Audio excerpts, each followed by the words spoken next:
The opening panel today, actually, we are very pleased to be joined by five very distinguished panelists that I would like to introduce.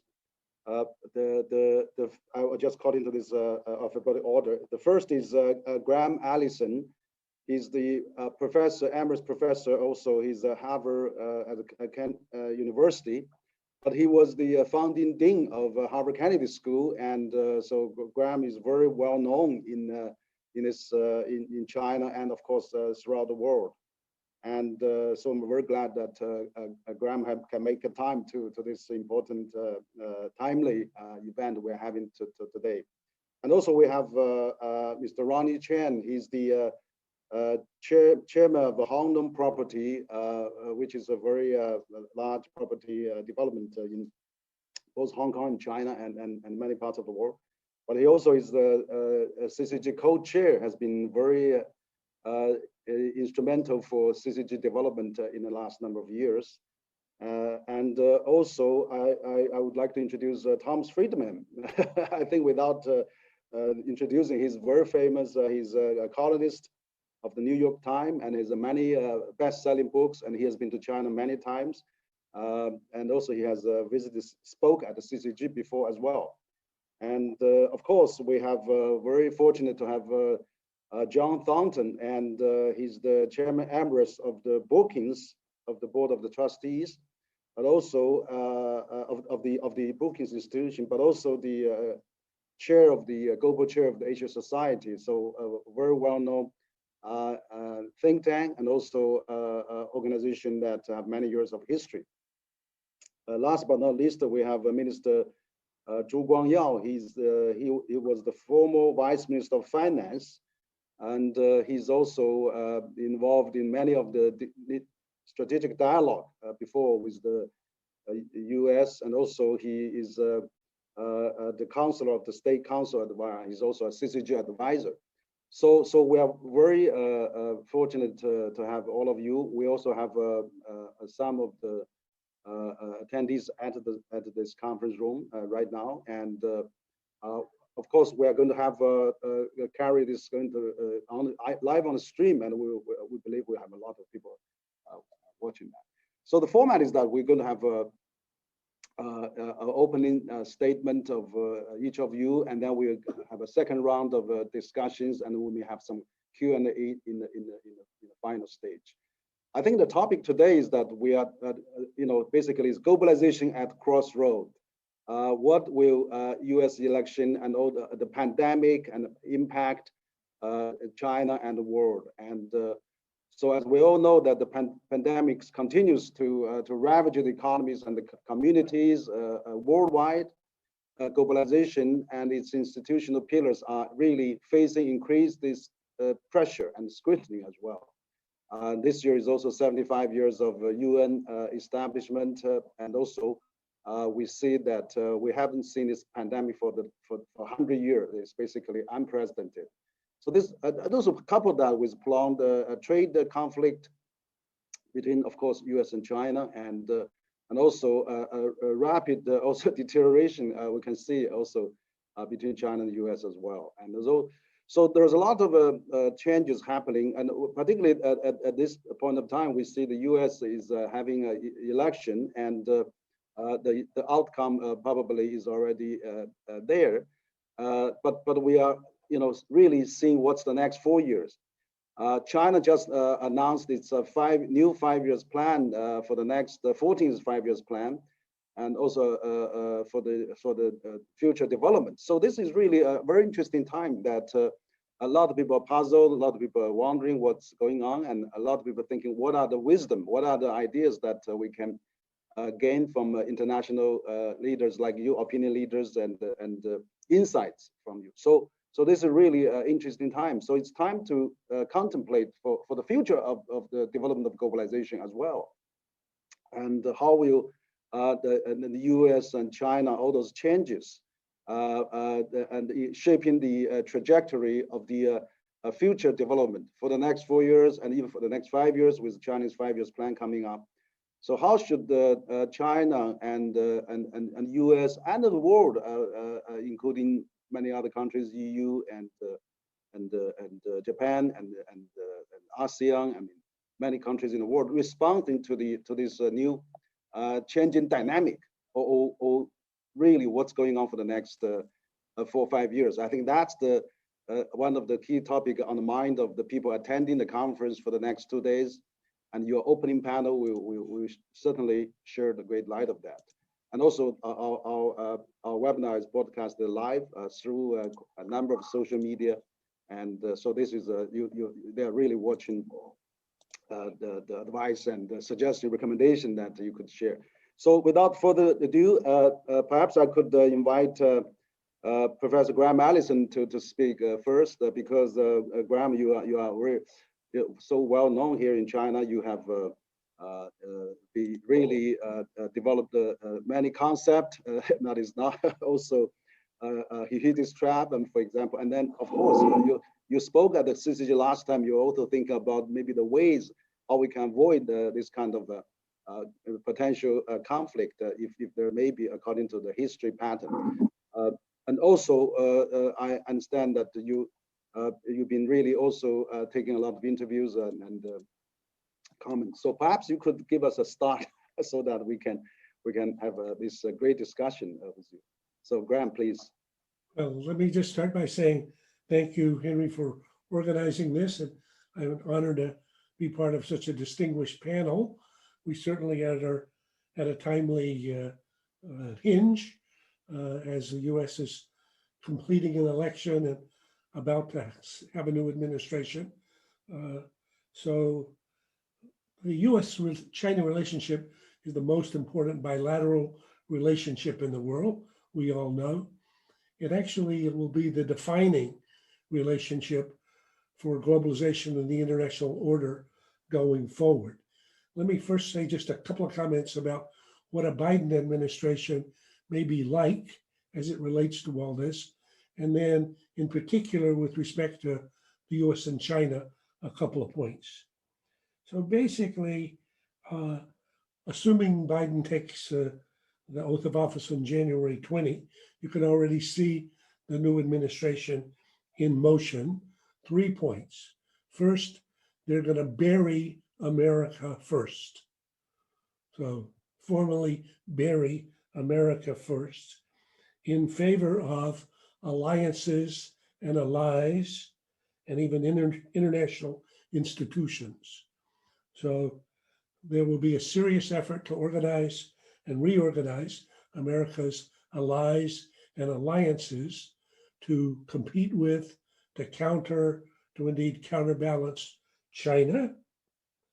And I think we'll see very quickly the reversal of President Trump's decision to withdraw 12,000 troops from Germany. So burying America first. Secondly, they will bury American unilateralism. As Biden has characterized Trump's policy, it was America first / America alone.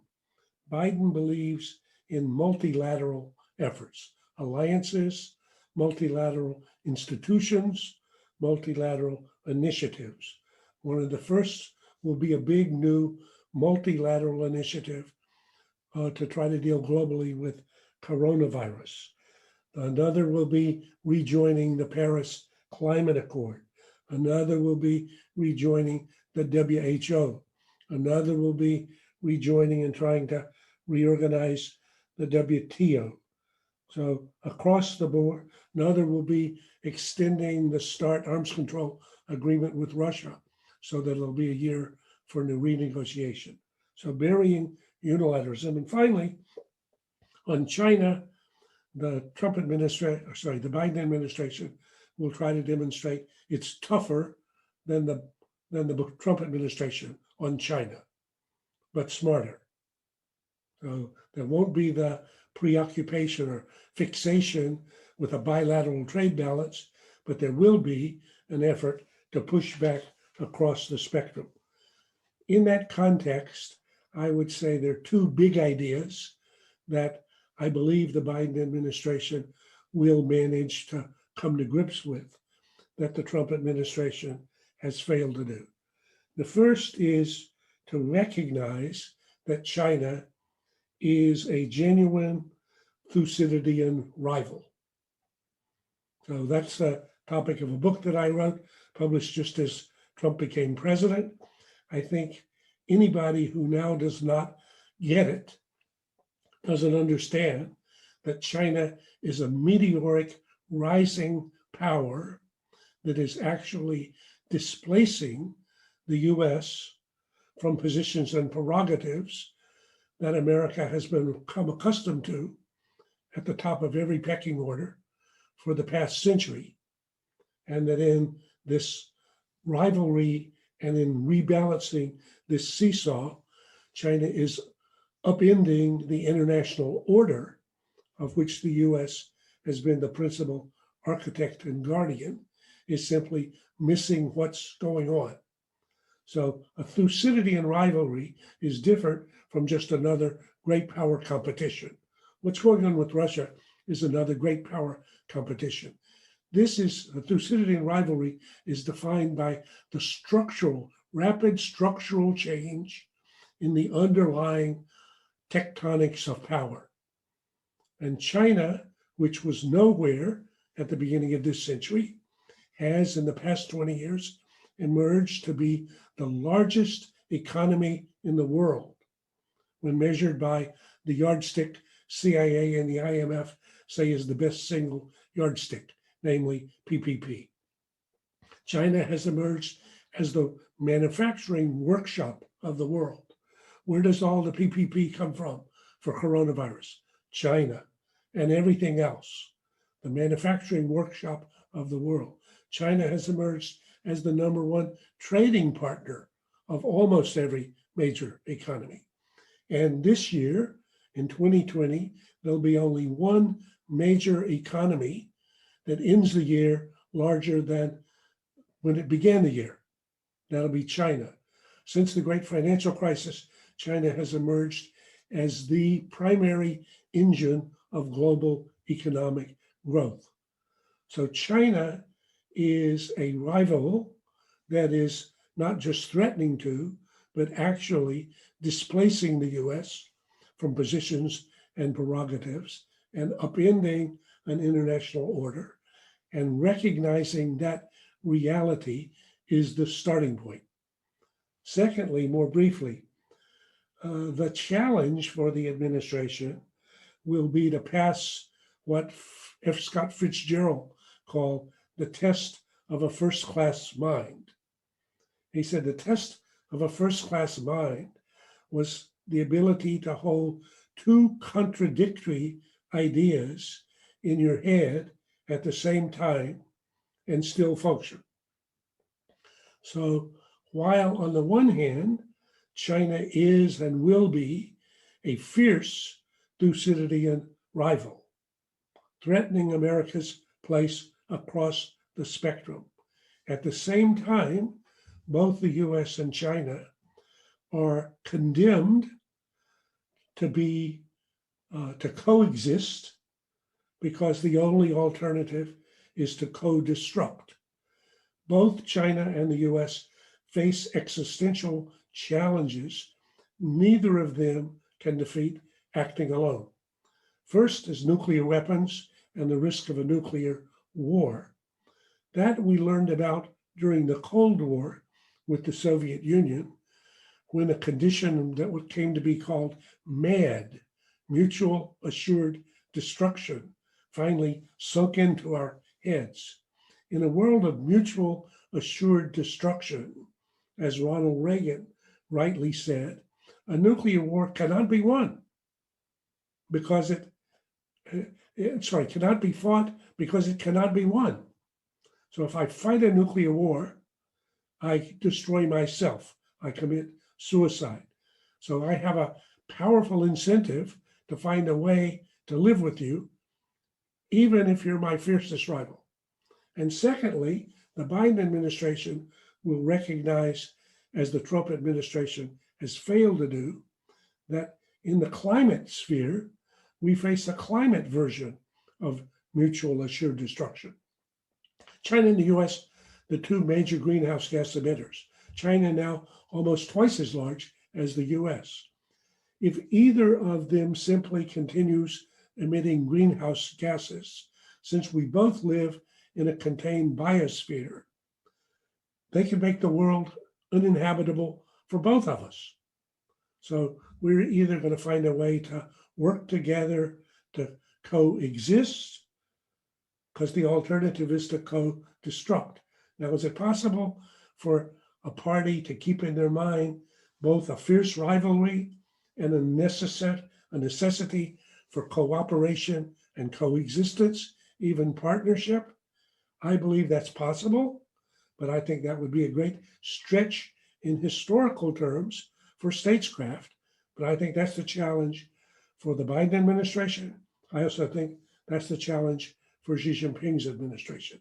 So two big ideas, a Thucydidean rivalry on the one hand, but inescapable conjoined twins on the other, condemned by technology, nuclear weapons, and nature, climate, to coexist if we're going to avoid co-destructing.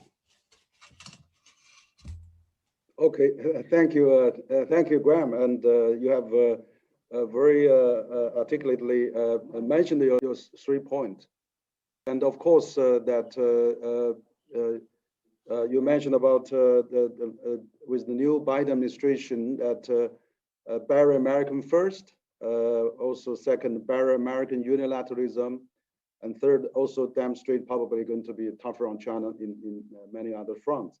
But I really I think that you mentioned about this this rivalry, which is we are trying to avoid. I talk about this many things that we're in common, fighting climate change and things like that.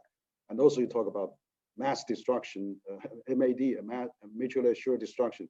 So can we really go from mutually assured destruction to mutually assured dependency, which I think now the COVID-19 has demonstrated we have to really live together. No country is an island. So that's great. Thank you for your insights and ideas.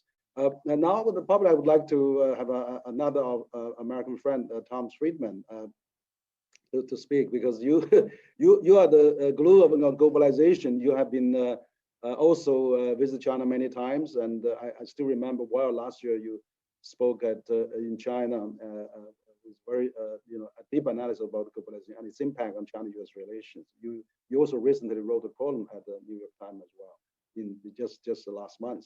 So we also want to have your great idea for our opening panel of this annual forum. Tom, please. Well, Henry, thank you very much. It's great to be with you. I have many good memories of being in your office with your team, and it's a treat to see you from afar and to be with this great panel. It would be very hard to improve on Graham's introduction on sort of U.S.-China. So let me focus on a question that is going to frame a lot of this and underlying the discussion. And you alluded to, Henry, in your introduction, a lot of people come up to me and ask, hey, is the world still flat? And my answer is, oh, baby, it is flatter than ever. And let me explain how and why and what are the implications. I woke up, Henry, a couple months ago, and I looked back at what I've been writing for the last 20 some years, columns I've been writing, and I realized that all I've actually been doing for the last 20 years or so is covering pandemics of a different kind with different pathogens. I covered a geopolitical pandemic. It was called 9/11. Then I covered a financial pandemic called 2008. Then I covered a biological pandemic called COVID-19. And I'm constantly covering an atmospheric pandemic called climate change. And if you step back, you have to really ask, why do we seem to be having about once every 7-8 years, these giant pandemic-like with different pathogens, events that disrupt the entire global system? And let me talk about why I think that is happening and what is the feature of these pandemics. What is so striking about these 4 pandemics we've experienced, 9/11, the financial crisis, the COVID crisis, and the climate crisis, is that all of them came with a warning heart attack and then the full coronary. So in 1993, a man named Ramzi Youssef tried to blow up the World Trade Center for reasons of Islamic jihadism. Fortunately, the bomb didn't go off sufficiently. Only a few people relatively were killed and many injured. That was the warning heart attack. And then on 9/11 with bin Laden, we got the full coronary. In 1998, a hedge fund called Long-Term Capital Management managed to amass $1 trillion in leverage and almost melted down Wall Street. That was the warning heart attack. And in 2008, we got the full coronary. In 2002, a coronavirus called SARS-CoV-1 emerged in Guangzhou, China. Spread from there to Hong Kong when a doctor traveled from Guangzhou to Hong Kong, stayed in a hotel room in Hong Kong, room 911, in fact, can't make that up. That was the warning heart attack. And then in 2019, we got the full coronary. And of course, every day now we're getting warning heart attacks of climate change and its effects. It was the wildfires last year in Australia, this year the wildfires in the United States, stronger and stronger and more destructive storms. And the thing about climate change, unlike the other pandemics is, and unlike particularly the biological pandemic, is climate change doesn't peak.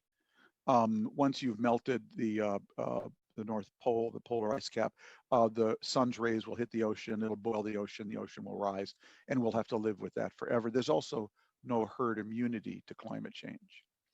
So what's going on, Henry? How is it that we are having these pandemic-like events about once every 7-8 years with different pathogens? And the answer is the world is getting flatter than ever. It's not just interconnected. It's not just interdependent. It's actually gotten fused. Now, why has that happened? It's because we've actually connected more and more nodes and continue to connect more and more nodes every day. And we are greasing the connection between these nodes. We're actually greasing the connections between these nodes. You know, between December 2019 and March 2020, there were 3,200 direct flights from China to the United States. 3,200. There were 50 direct flights from Wuhan to the United States. How many Americans had even heard of Wuhan? But it's an example of how we have greased these connections. And of course, we're all aware of how that happening in the financial sector, and of course, in the climate as well. So we are we're connecting more and more nodes. We are greasing the connections between these nodes. And then we started to do the most dangerous thing of all. We started to remove the buffers that manage the flow between these nodes and act as basically surge protectors. So let me give you an example in each case. So in the case of 9/11, culture was a buffer, diversity was a buffer. Let's remember, what was bin Laden all about? What was his great idea? His great idea was actually to purge the Arab Muslim world of all its diversity, to purge the Arabian Peninsula of all non-Islamic influences. Okay, but cultural diversity, pluralism, religious pluralism, gender pluralism, education pluralism, political pluralism, that's actually a buffer. In the natural world, polycultures are much more resilient than monocultures, okay? Because monocultures are enormously susceptible to a single disease. One disease can go right through a monoculture, whereas polycultures are not so susceptible. Well, what's true in agriculture is also true in politics and societies. A monoculture society is enormously susceptible to a single diseased idea. And what had been happening in the Arab Muslim world was that it was steadily purging itself of its diversity. When was the Arab Muslim world at its most powerful? Actually, when it was at its most diverse in Moorish Spain. And it was purging itself of its diversity, and bin Laden emerged in that context. Now, in the case of the coronaviruses, both SARS-CoV-1 and SARS-CoV-2, that was driven by a different kind of removal of buffers. In this case, China was, its rapid urbanization was developing into pristine wilderness areas.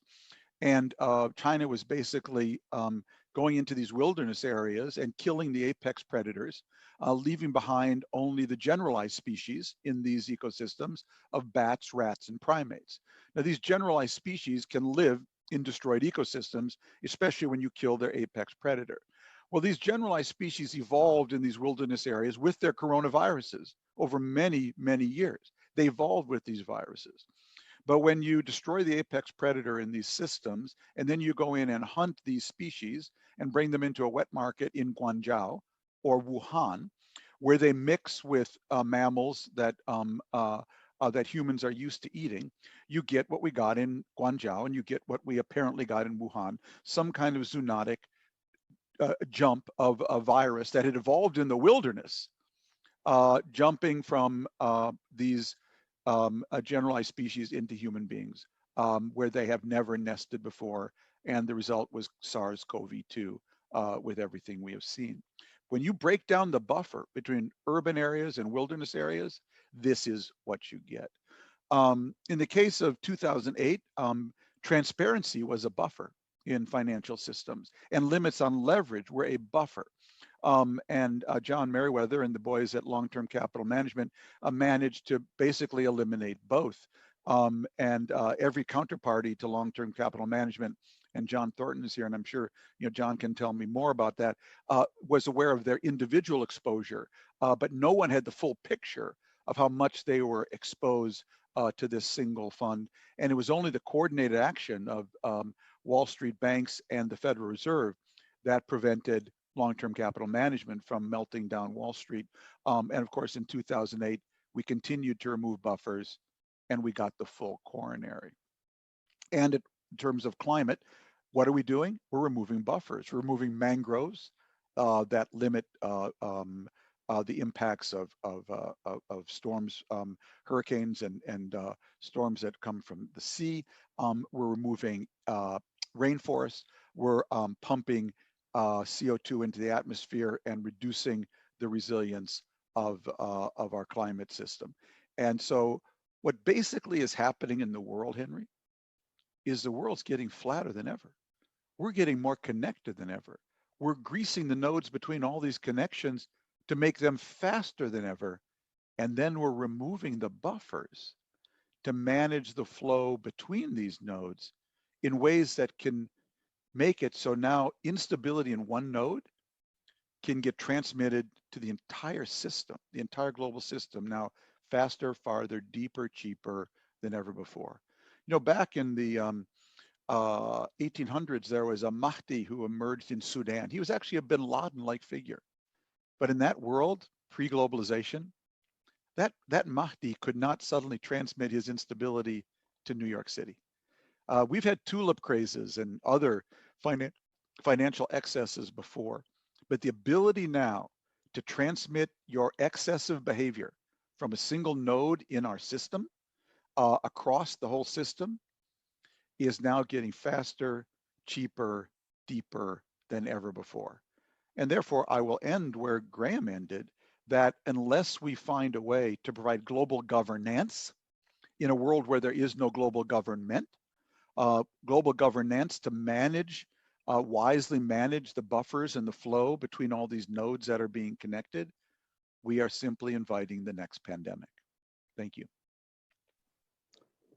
Thank you, Tom, for your great analysis of the pandemic that we are experiencing, right now. We're in the really center and the front of it, and we're having the pandemic hitting us again and again. And you're right. I think probably in the last 100 years, we see the world is more flat, but the connectivity also made the corresponding measures not coming up, and also the climate change, the nature is deteriorating, but probably this pandemic is a punishment of the nature to the mankind, and we really have to learn lessons for that. So I think that is also, you talk about global governance, so this climate change and the collaboration between both countries is vital to make sure we don't have this pandemic. So absolutely, particularly China and the US should work together on those things as well with EU and many other countries. So thank you for your insight as well. Now I would like to invite Ronnie Chen, and he's the chair of Handong Properties, but also he's a co-chair of CCG, and he has been actually attending our forum for the last 6 years. This year is first time because of the pandemic, you cannot come in person now. So we're having this opening panel, so we still want you to hear from you. You were in Hong Kong. You have been experienced all those changes, pandemic, and all those happening in Hong Kong, of course, and also economy worldwide. You are in the business world as well. So perhaps Ronnie, can you share your observation and insights into this? Thank you, Henry. It's good to be with old friends. I happen to agree with both Graham and Tom. The difference, however, is that whenever I listen to Tom, it's always intellectually exhilarating. But every time I talk to Graham, it's always so depressing.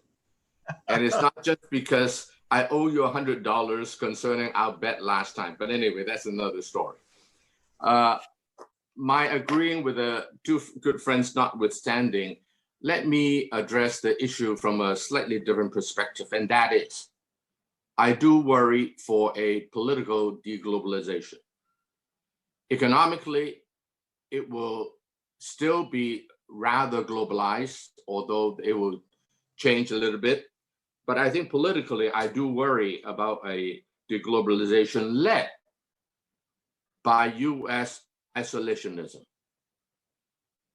Not US unilateralism. That we have known for a long, long time. Even under Biden, even under previous presidents before Trump, America has always acted unilaterally since the World War II, and especially since the fall of the Soviet Union. And with the Biden administration, if it comes in, I think that the process toward that deglobalization will be slower, but it will not be able to reverse it because it did not. American isolationism did not begin with Trump. It began with our founding fathers. So it is really a country founded in isolationism. World War II forced it to come out. But over the last 70-some years, the United States has gradually been retreating back to isolationism. Among other reasons, America is a bully too long, especially after the fall of the Soviet Union in early 1990s. We say power corrupts and absolute power corrupts absolutely. We apply that to domestic situations. Americans love to remind the world that autocratic countries have that problem. But let me tell you something, the whole world has that problem, especially after the fall of the Soviet Union. Absolute power corrupts absolutely. As Kishore Mahbubani wrote recently, America has started more wars than any other country since World War II, and in particular after the fall of the Soviet Union. America has been, violating international rules and laws more than any other country probably, and especially after the fall of the Soviet Union. So I think that this is what worries me. You are, pardon this language, you are only a virgin once. America has lost credibility and moral authority in front of many of its allies. No one can cut down the credibility of the United States, hard-earned during World War II, and the economic engine that it served after World War II, except one country, and that is the United States. Surely not China, but the United States. And America has been working double time, it seems, to cut down its own credibility in the international arena. The distrust of the allies for the United States is not just for Trump. It is for the American system, including its election, including its society, and include its people. The rest of the world, including Europe, have a hard time figuring out how can a man like Donald Trump be elected 4 years ago and then garner 71 million votes 4 years later after whatever was done. So this is something that I think the world is flabbergasted by, and yet it happened in front of us. 2 years ago, a friend of mine who organizes an annual business summit, basically closed door in Japan with a lot of CEOs, said to me, he said, if I were to propose to study whether the United States is a trustworthy partner anymore, people would commit me to the mental institution. But 2 years ago, Japan, the local participants, asked to study that topic. And I thought to myself, no need to study it. Just talk to Germany, talk to France, talk to Merkel, talk to Macron. Here, a lot of people say American system is self-correcting, self-adjusting. In domestic matter, yes. In international arena, I've never seen it happen. Minor issues, perhaps, but we have never seen a time when a power has been as powerful as the United States have been since World War II, and in particular since the fall of the Soviet Union. So I have never seen the international order readjust, correct itself, led by the United States or whoever, short of war and some cataclysmic events. So let me just give you one plausible scenario. The United States dollar, the greenback. What happened if there's another financial crisis, which is very, very likely, in my opinion, as an investor? What if the financial crisis hit, married at the same time with a loss of confidence by the rest of the world on the United States itself? Then the United States dollar will be in a very precarious position. Don't forget, 2008, the world was already at the brink of economic collapse, not just financial collapse. If John Thornton, if I were to tell you what your former colleague, John Whitehead, said to me at his New York home in August of 2008, it will be enough to scare anybody. So let me conclude. The United States politically may retreat further, although let my Chinese friends be warned that that does not mean at all the waning of the United States. The fact that it may choose to isolate itself does not mean that it is waning in any way, whether in its science, technology, economy, or even perhaps some political powers. Who will replace it? No one will replace it. Europe cannot replace it. China cannot, does not want to, nor will it replace the United States as the leader of the world. So we are facing a fragmented world, which makes me very, very uncomfortable. A Biden administration, if it comes in, may slow that process, but it will not stop that process. So I joined the camp of Graham for making people depressed rather than the camp of Tom that make people intellectually exhilarating.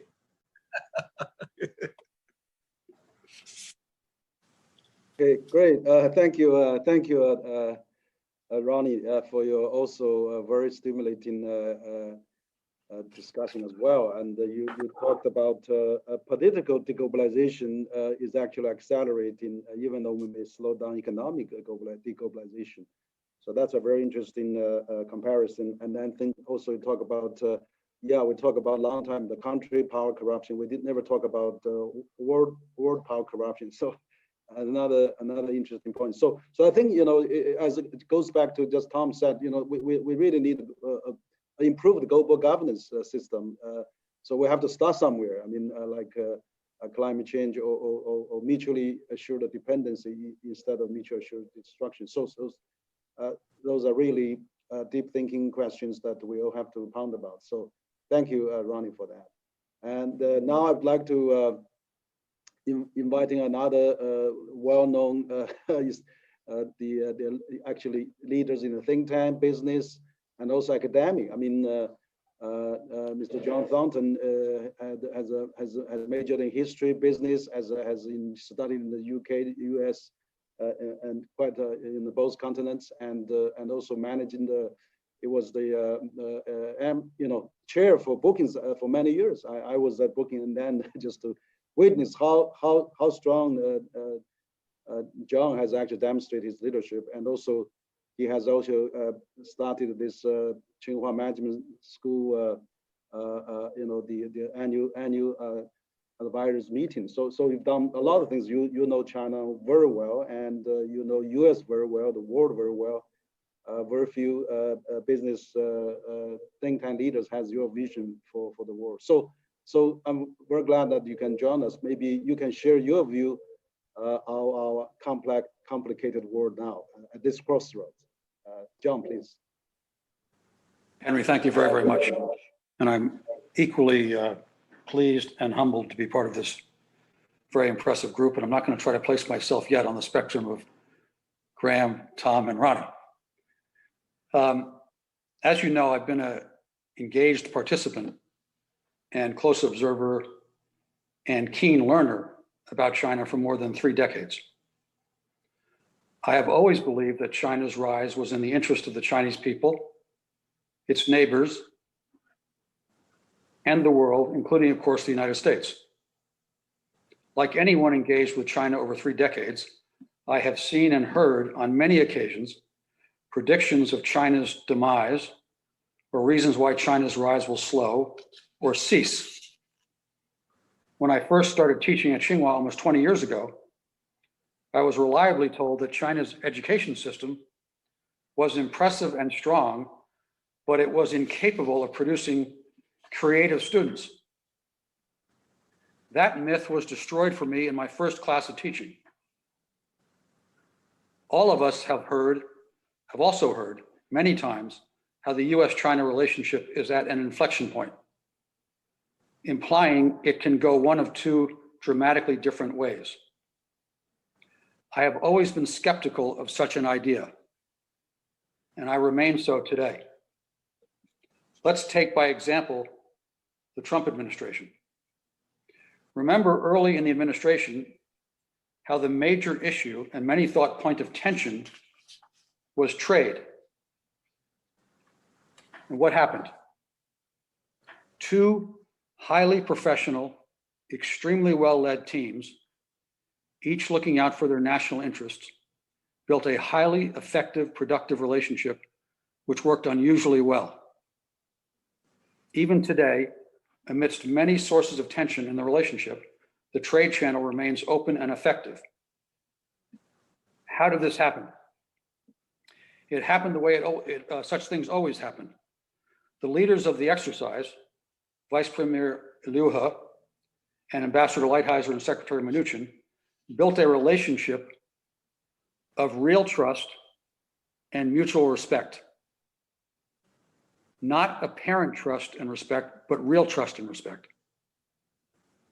They worked hard to achieve this, and they succeeded. And they did so in difficult, challenging circumstances. From that basis of trust and respect, all else followed. I highlight this point, which too often sounds easy and is glossed over, to remind us that we should all be working hard to do the same, build trust and mutual respect. The Trump administration, I believe, has done the US and the world a good turn by exposing and laying bare, sometimes in unappealing ways, underlying realities that for too long had been allowed to persist through inertia, a bias to the status quo, an understandable desire not to risk rocking the boat. The practical result of this has been to accelerate the inevitable evolution of the US-China relationship. The relationship today, who some see as in peril, I see it as much more real honest, and ripe to become constructive, forward-leaning, and mutually beneficial to both countries in the world. Whether my prognosis obtains is up to us, to our leaders, and to our two peoples. President-elect Biden and his foreign policy team can credibly be seen as ideal for taking the current situation, the reality laid bare, and make it, working with President Xi and his team, not only a mutually beneficial one, but one that can be so for the balance of this century and beyond. Of course, this is a very tall order. I will read you a passage from a paper that is about to be published in the US, which will give our Chinese audience a clear sense of how China is currently seen by a consensus of elite foreign policy people in the US.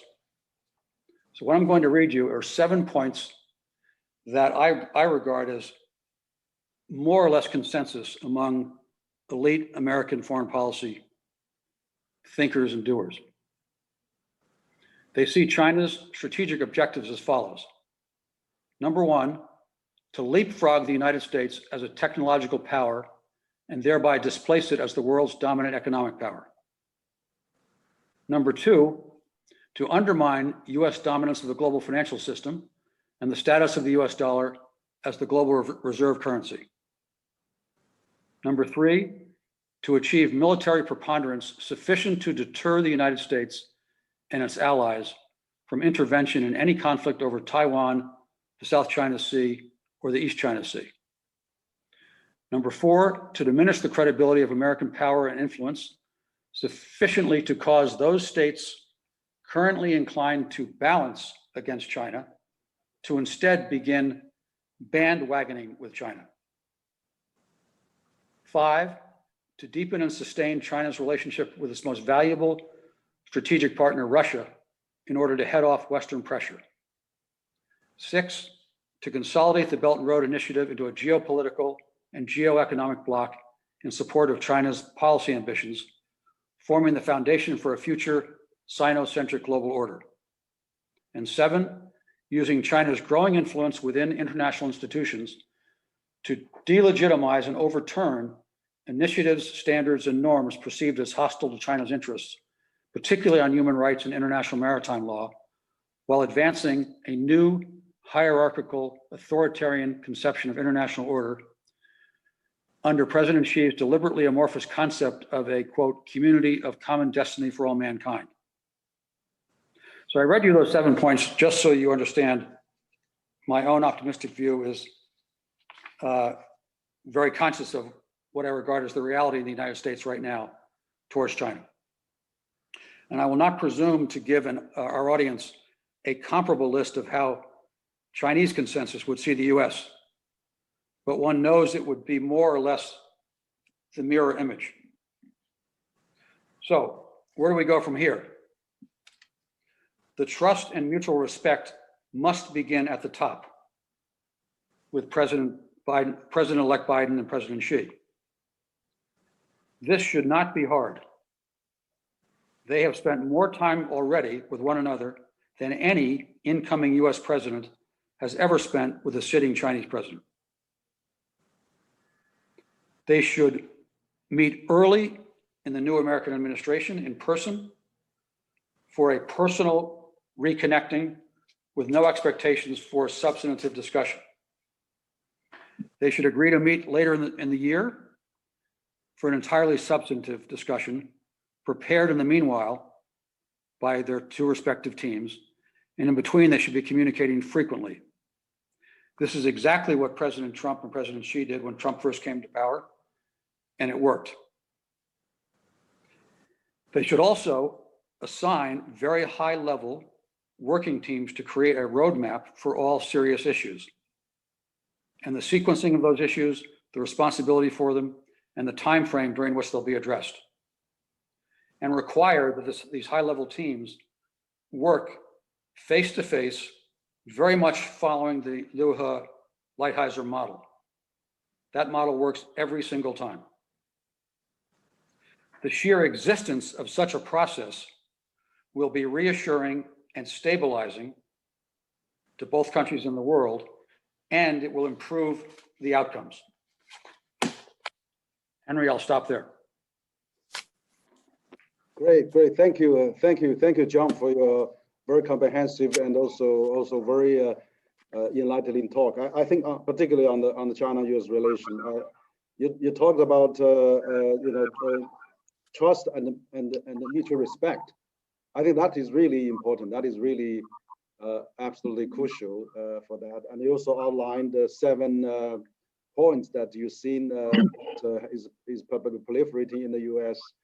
That represents how deeply we have been divided now. And I agree with you that top leaders should really be working together and then meet each other. And then I highly agree with you that, for example, President Xi and President Trump actually, as in the past, they have met, they have stayed together for over 25 hours during the Vice President exchange visits, and has a lot of foundations there. So that's absolutely important for the high-level talks and high-level mechanism. So talking about high-level talks and mechanism, I'm glad I can bring now our last but not least our speaker is Minister Zhu Guangyao.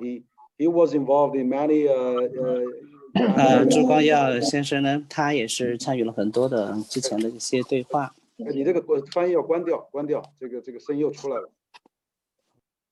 So Minister Zhu has actually involved in many high-level dialogues and strategic dialogues. So it's very appropriate now we are having Minister Zhu, who is also a CCG advisor, to speak.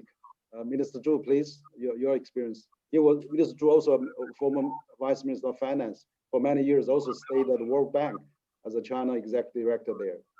Mr. Zhu, please. Thank you very much. It's my great honor to join this distinguished panel. To be honest, in 2020, I worry about very much is great uncertainty the whole world is facing. Just as Mr. Guterres, General Secretary of UN said, the world is go to wrong way and lost direction. Around uncertainty, take advantage of this opportunity, I would like to identify 8 aspects.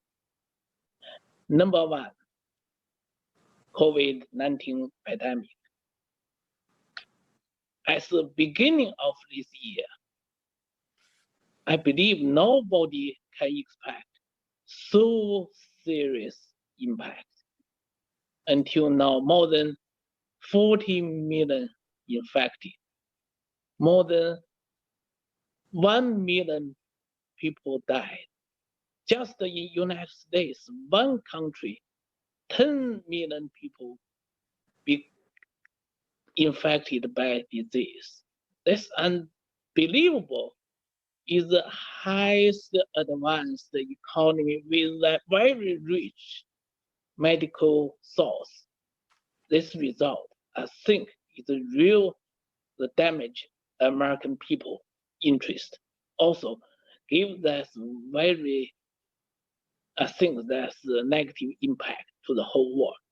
So how to deal with the challenge triggered by pandemic? I think that's the number 1 concern now in the whole world. We really need all countries back to right track to enhance solidarity and cooperation to deal with the disease. This is the common enemy of all human beings in the world. Number 2, economy. As IMF predict, this year, 2020, global economy will be negative growth, 4.4%. We never seen this situation since World War II. And this so deep decline of growth, I worry about not only give us market impact, also very negative impact to the social stability. and we must take full consideration how make economy quickly back to the normal track. But that's the precondition is we firstly must contain disease. This is a serious challenge we must together face. And number three, uncertainty about is the global supply chain.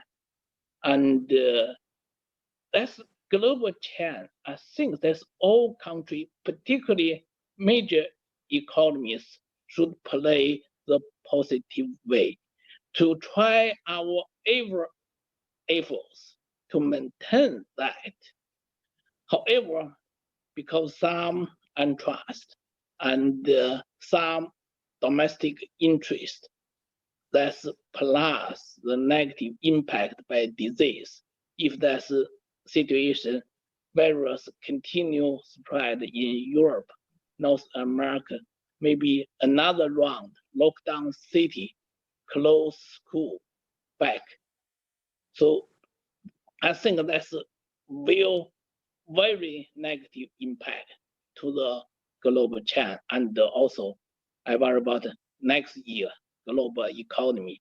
So if that's bad situation happen, it's impossible next year global economy back to the 5.2% positive growth as IMF predict. And number four, uncertainty is the global macroeconomic policy coordination.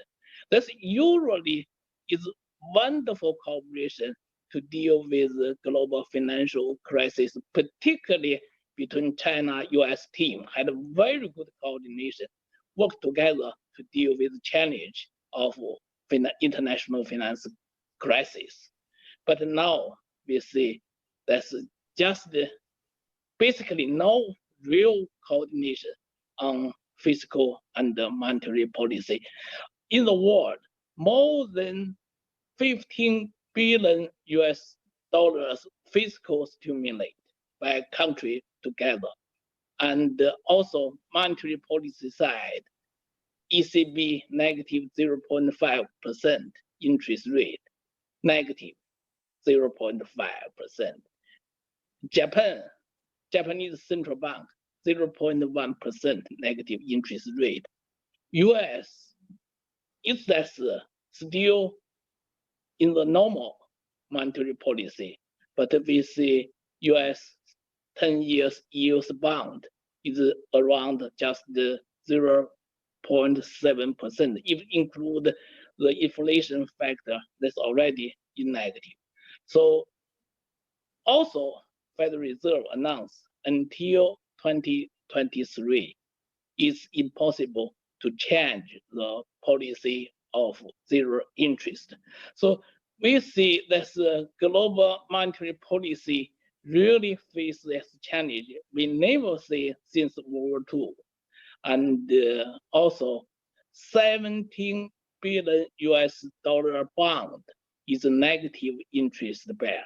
So this is a big challenge in macroeconomic policy side, fiscal policy, monetary policy. There's a need real coordination. There's a need major economy, particularly US, China, that's back to the normal track for coordination and promote global coordination.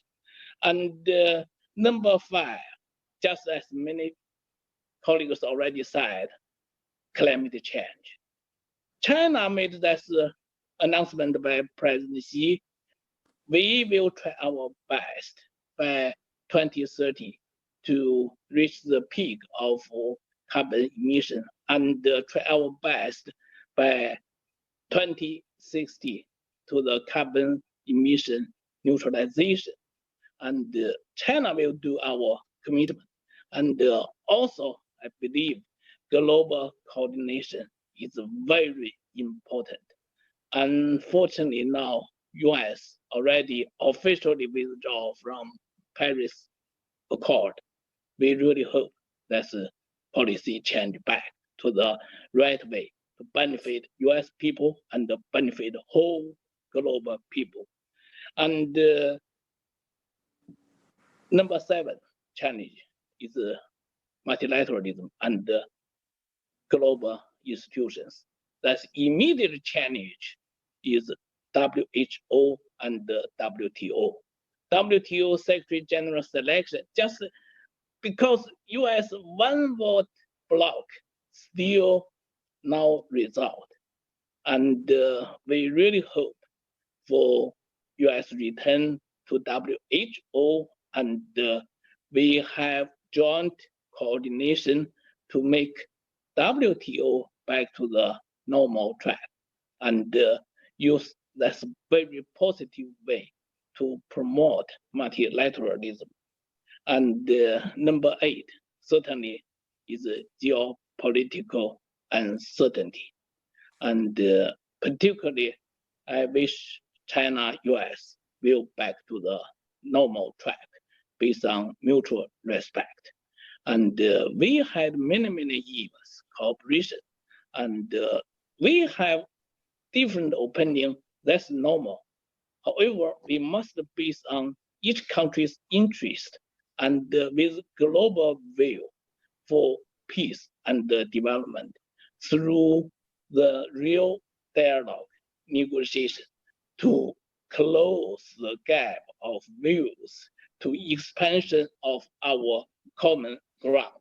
This is indeed is interest of Chinese, interest of American, also interest of whole global people. And I report you and identified this 8 uncertainty.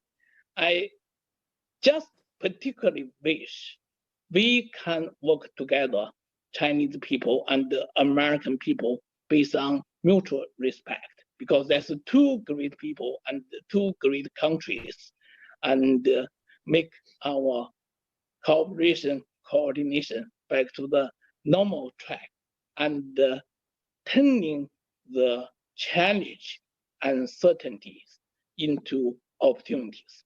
I believe the world is look at us, and Chinese people, or American people in particularly, wish our cooperation and coordination. Thank you. Okay, thank you, Mr. Zhu, for your very comprehensive, also the very specific point, that 8 point that you have raised.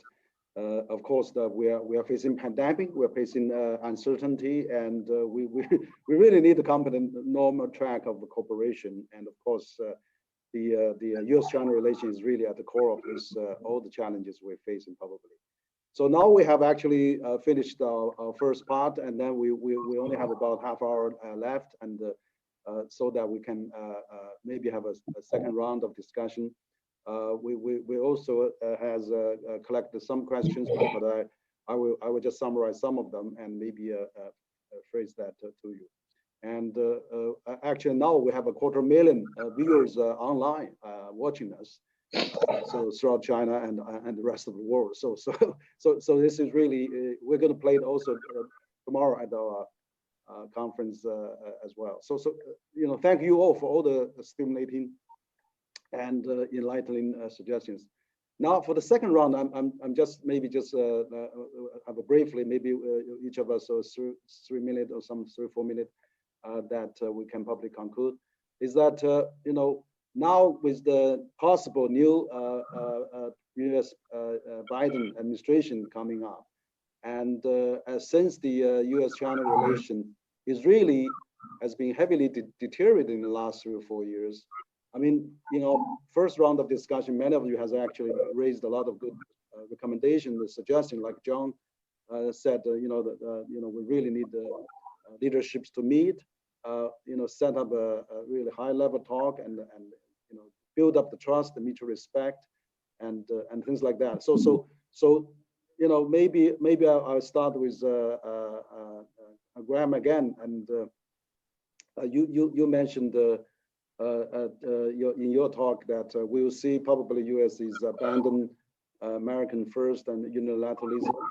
but we see probably China and US relation will get, probably at the border scale is still have a lot of challenges. And with this hideous trap, syndrome still at large. And so how can we really, going forward? I mean, you also mentioned, probably I saw, what about CPTPP that Biden administration actually, he has already, negotiated during his vice presidency there. Would that be a new way of, China, US come to some multilateral forum and then talk about those trade issues? So any ideas and suggestions that you can put forward for the next 4 years for maybe improve the relations between China and US, in addition to those structural challenges you mentioned? Maybe I'll start with Graham, please. Again, many excellent points, and I could comment on, I mainly agree, of some points to disagree, but let me just address your question. So I think John reminded us that both parties will now be considerably more realistic about each other and the relationship. There'll still be rhetoric about let's all cooperate and face global challenges, but primarily Americans will see China pretty much, as John characterized, as a serious Thucydidean rival trying to displace the US from its position as the #1 global economy, the head in every area of advanced technology, the arbiter of events in the South China Sea, the determinant of how China behaves with respect to Taiwan. Across that spectrum, that'll be an American view.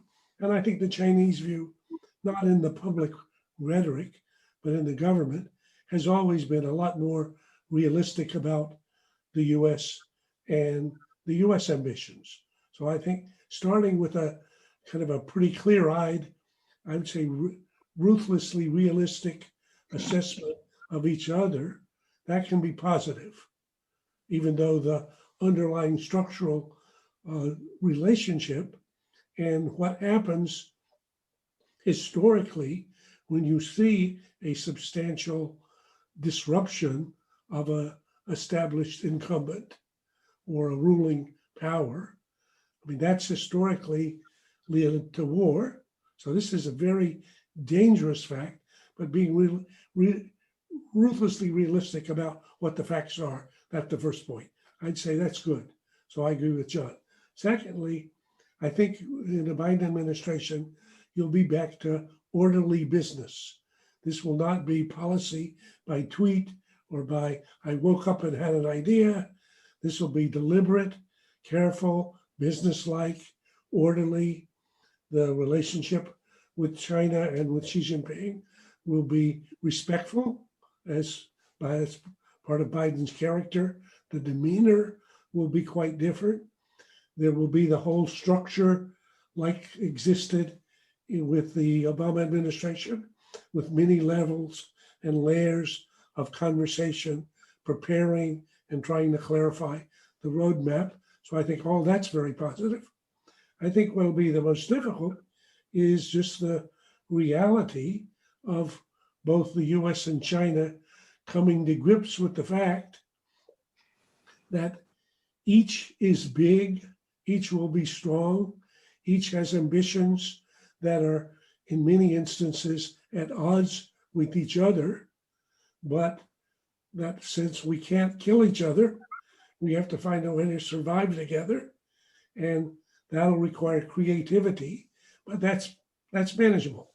So in the business world, that's often thought of as co-opetition. I always give the example of Apple and Samsung. They're the most vicious competitors in selling smartphones.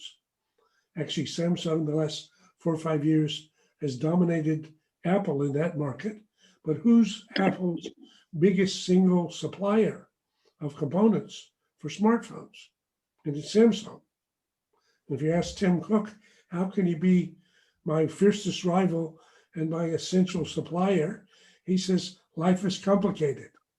But I would say That's the challenge. Life is complicated, but I think both in the case of Xi Jinping and his team, and I think in Biden and his team, we have seasoned professionals who I think are capable of holding two contradictory ideas in their head and still functioning. Since the alternative is to destroy ourselves. So that's a pretty powerful motivation if we look at the reality.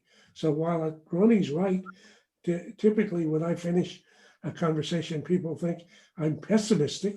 I'm not pessimistic. I'm not fatalistic. I think we have to look at the reality because I'm optimistic about what imagination can do. So I'm not pessimistic about this. I'm actually have been optimistic that Americans and Chinese are smart enough to learn from history. There's a lot of record there for us to learn from. We have a very powerful motivation to find ways to cooperate, both to avoid war and to survive in a contained biosphere, and in many other arenas, but those in particular. So that's my 2 cents. Great, Graham. So you sound a bit more optimistic now. I think that the loom future of mutually destroyed, I mean, that will really incentivize us to find solution to peacefully exist. We actually collected quite a number of questions from the media, watch this online, and I just read some of them, and maybe you can see their interest. China Business Network question: with Biden as the next president, what does this mean for the WTO and multilateral talk? And probably some of the questions already mentioned in the first round. Question 2, from China Economic Daily: what the U.S. will do regarding the competition and cooperation between China and the U.S. On the economic field? I think that also probably we can also touch upon if you haven't talked about that. And then also there's a guancha.com from China that we see the future of the globalization, how do you see the post-globalization in the post-pandemic era? What is the U.S. role in globalization now? And also from the 21st Century Business Herald, what foreign policy legacy does Trump believes to Joe Biden? And also another question from Sohu.com. Now, how can China and the United States find a common interest? So I'll just start with Tom's again. That you talk about this pandemic, been lasting for attacking us again and again, and how the buffer can be really built. And so what are the buffers between China and US?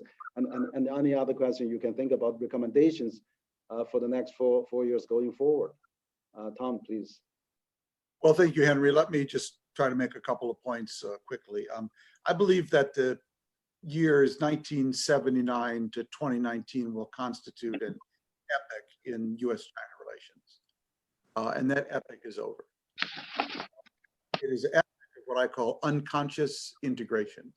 By unconscious integration, I mean American businesses could wake up in the morning and basically say, I want to open a factory in China, I want to have a supply chain in China, I want to hire a Chinese scientist, I want my daughter to go to school in China, I want to have a campus in China.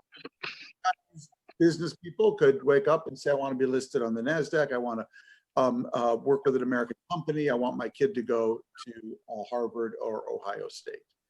And it wasn't quite as unconscious as that, but over these 40 years, China and America became one country, two systems. It was really China and America that were the real one country, two systems. And that era is over. Why is it over? Well, I would say it's for two main reasons. The first is, how did China go from poverty to middle income? I think China adopted the, I'm being very high level here, I mean, just very quick, but a set of broad strategies. One was incredible hard work, incredible delayed gratification, really focused investments in infrastructure, really focused investments in education, stealing other people's intellectual property, forced technology transfers, non-compliance with WTO rules, and non-reciprocal trade arrangements. So basically, I would argue that's how China grew from middle income, grew from poverty to middle income, very broadly speaking. And for, I would say 32, 35 of those 40 years, American business was really the ballast in the relationship.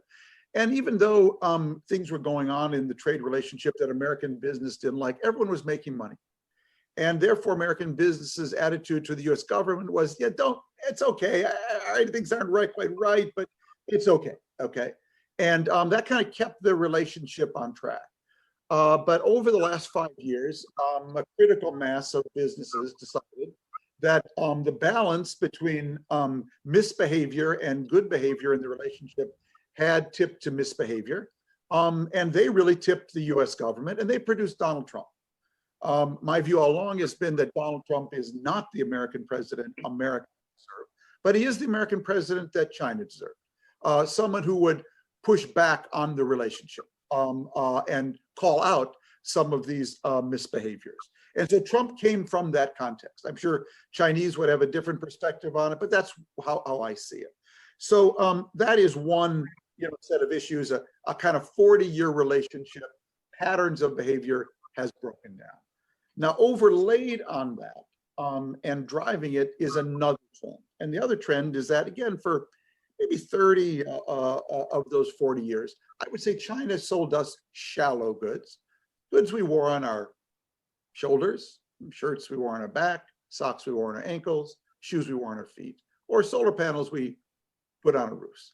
And America sold China deep goods, software, microchips, things that went deep into China's system. And China had to buy our deep goods because it didn't have any choice. It couldn't make that software and those microchips and other technologies. What's happened over the last 5 years is that China can now make deep goods. And the whole Huawei story is really the tip of that iceberg. Huawei's really the tip of that iceberg. China can now make deep things that go in our sidewalks, in the chatbot in my bedroom, into the walls of my business or my Pentagon. And the fundamental structural problem now in US-China relations going forward is that we simply don't have a trust relationship sufficient enough to buy China's deep goods. When China was just selling us shallow goods, frankly, we didn't care whether China was authoritarian, libertarian, or vegetarian. It didn't matter to us at all. We're just buying your shallow goods. But when China wants to sell us deep goods, deep goods that go deep inside my sidewalk, the walls of my company and my university, then the difference in values between our two systems becomes a huge structural problem. So going forward, the question really is, I don't know where this relationship is going forward. I totally agree with Graham's point that these two overarching requirements of climate and nuclear weapons doom us to work together. We must work together.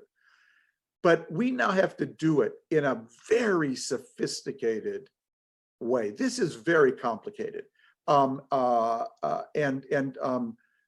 Henry, or is John Thornton, I'm not sure who referred to this, but I'll just give you the relationship someone referred to, I guess it was Graham, Samsung and Apple.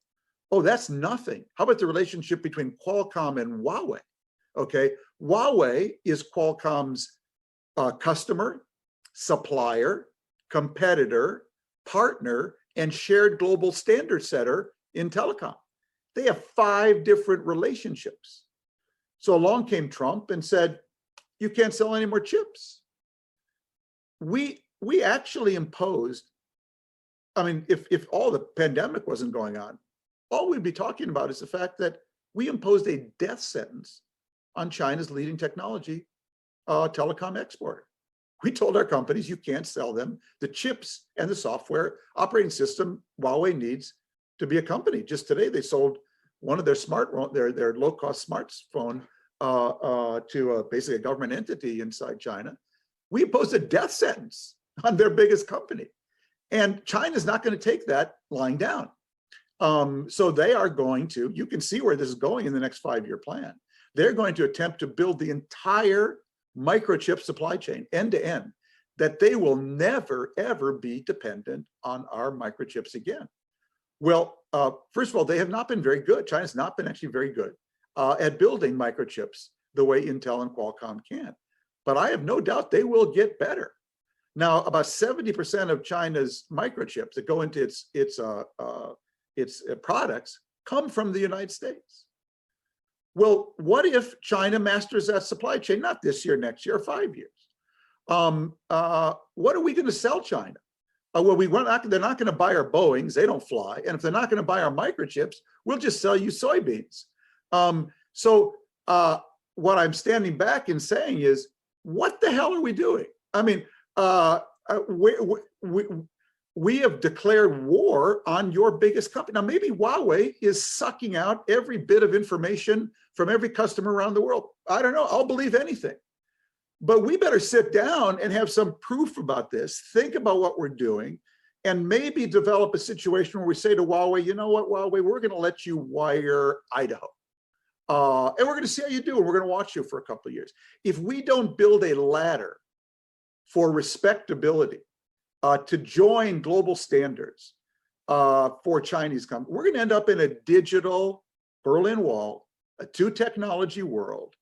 And by the way, boys and girls, do not assume that the EU is going to want to be on our side of the wall when the Chinese market's the biggest market in the world. And what happens to Intel when Samsung can compete inside China's market and we can't? How does Intel compete against Samsung in Europe? So I don't buy the idea that this administration, this is where I really disagree with John Thornton. They had a really good plan and a really good team. They had no fucking idea what they were doing, okay? They were going willy-nilly, okay, into this trade war, making it up as they went along. And what Le He and Lighthizer did, blessedly, God bless them, is they kept it from going completely off the rails. But this was not done with a really deep strategic plan. You talk to the American semiconductor industry today, people at those companies, I'll bet you any amount of money, there isn't one of them voted for Trump. These are all business people. There isn't one of them voted for Trump. And this is the crown jewel of our industry, okay? Because they've basically been put in a completely untenable situation. Now, somebody can tell me what the strategy was there? Please, I'm all ears. But I followed this closely from the very beginning. American farmers have been devastated by this trade war. It cost American taxpayers billions to bail them out, and they're still bleeding, okay? The semiconductor industry is beside itself. And I don't see where this is going. So that's my 2 cents. Great. Thank you. Thanks you, Tom. You have made some very worthwhile starting point. I think that's true. Probably from we are looking here from China, that the business of the U.S. operates in China. It's really the bond that has been really glued two countries together for the last for decades and probably continue. But then with this, you said this digital Berlin Wall or its decoupling, that's really going to make the U.S. uncompetitive. Like 1/3 of the semiconductor chips was sold from US to China, basically. And then Qualcomm sells 2/3 of the business to China. Boeing sells 1/3 of its plan. Apple has a 25% of its market coming from China. And GM Ford sells probably more cars in China than the United States. So we're not really heading up to a digital or business Berlin Wall, but we really has to make a common sense prevail, and then let deglobalization of the economy really recover while solving this political deglobalization that's going on. So probably, Ronnie, you are living in Hong Kong, and you've been frequent visitor between the U.S. and China. What's your final recommendation for the next 4 years U.S.-China relations?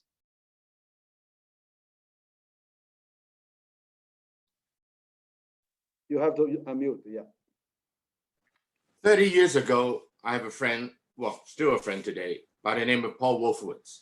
In 1992, Graham, he used to work with you, I understand.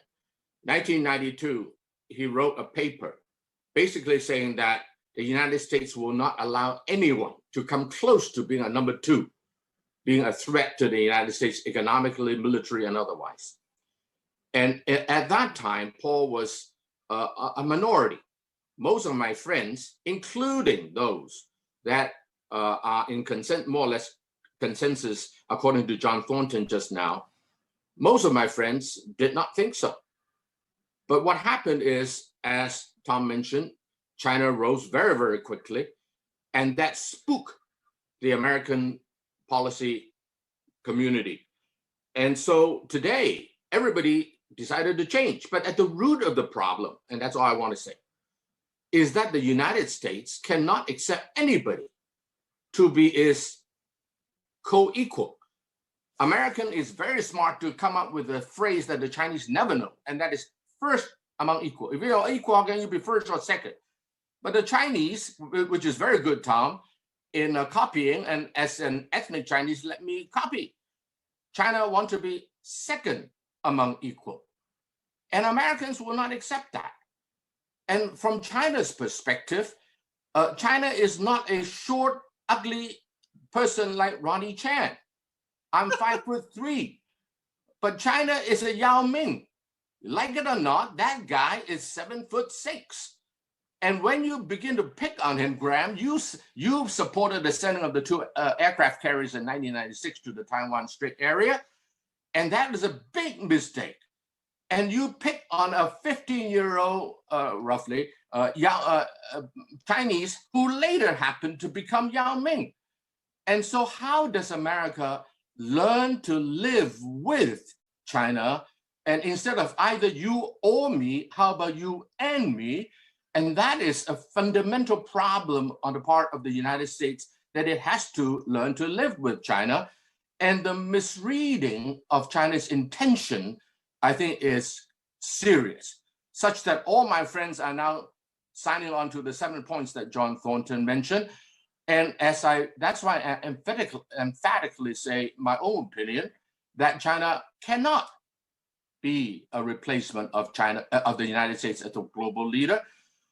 Among other things, Chinese don't speak English that much, and the world speaks English. And China does not want to be a replacement of the United States.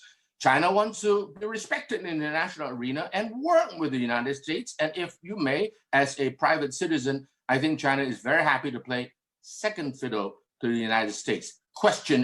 Only question is the United States smart enough to work with and live with, in a global village, a close number two that happened to be his name, Yao Ming? Okay, thank you. Thank you, Ronnie. You got a very good paraphrase there and a good metaphor. I think probably true though that China these days is really has coming a long way from last 4 decades, and China, if you measure by the KPI, China is probably doing well on the country level, lifting 800 million people out of poverty, become the largest trading nation with 130 countries, and contribute over 1/3 of the global GDP growth.